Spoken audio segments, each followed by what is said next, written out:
আসসালামু আলাইকুম, আমি বিএম ফসিদুল মাতা বলছিলাম। আজকে কথা বলবো ফিল্ড ফোর্সের অপারেশন স্ট্র্যাটেজি নিয়ে। আমরা যারা ফিল্ড ফোর্সে লিডারশিপ রোলে কাজ করি বিভিন্ন অর্গানাইজেশনে অথবা কোম্পানিতে, তো আমাদের বিশাল একটি ফিল্ড ফোর্সে ডিফারেন্ট লেভেল অফ পিপল কাজ করে।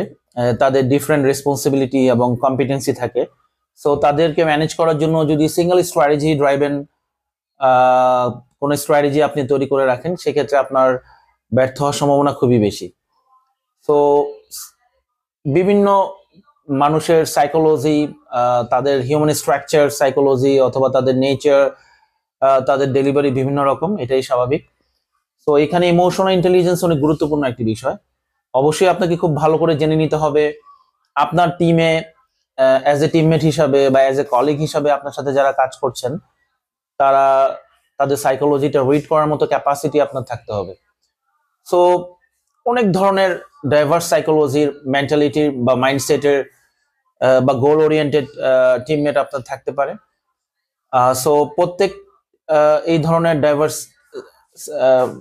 টিমমেটের জন্য আপনার অপারেশনের স্ট্র্যাটেজি কিন্তু অনেক বেশি ডাইভার্সিফাইড হতে হবে। এটা সিঙ্গেল স্ট্র্যাটেজি হলে আপনার সেক্ষেত্রে লুজ করার সম্ভাবনা বেশি থাকে। সে আপনার টিমে হয়তো এমন কেউ থাকতে পারে যে কম্পারেটিভলি ফ্লেক্সিবিলিটি বা ফ্রিডম দিলে তার কাছ থেকে আউটপুট সবচেয়ে বেশি আসে।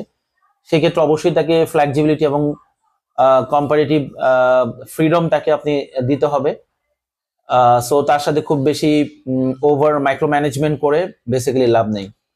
কিছু টিমমেট হতে পারে যে তাদেরকে অল টাইম ফলো আপে রাখতে হয়, তাদের কমিউনিকেশন বা কনভারসেশনে অল টাইম মোটিভেটেড রাখতে হয়, দেন তারা অনেক বেশি মোটিভেটেড হয়ে সেলফ ড্রাইভেন কাজগুলো করে। সো তাদের সাথে স্ট্র্যাটেজিটা ডিফারেন্ট। আর কিছু দুষ্টু বলবো আমি, দুষ্টুই বলি, সেলস টিমমেট থাকে যাদেরকে খুব হাইলি ম্যানেজ করতে হয়, হাইলি মনিটরিং, হাইলি এঙ্গেজমেন্টের মাধ্যমে তাদের ওয়ার্ক ফ্লোকে মেনটেন করতে হয়, তাদের রেসপন্সিবিলিটিকে রিমাইন্ড করে দিতে হয় এবং তাদের কাছ থেকে কাঙ্ক্ষিত টার্গেটটাকে গেইন করতে হয়। সো তাদের ক্ষেত্রে স্ট্র্যাটেজিগুলো ডিফারেন্ট।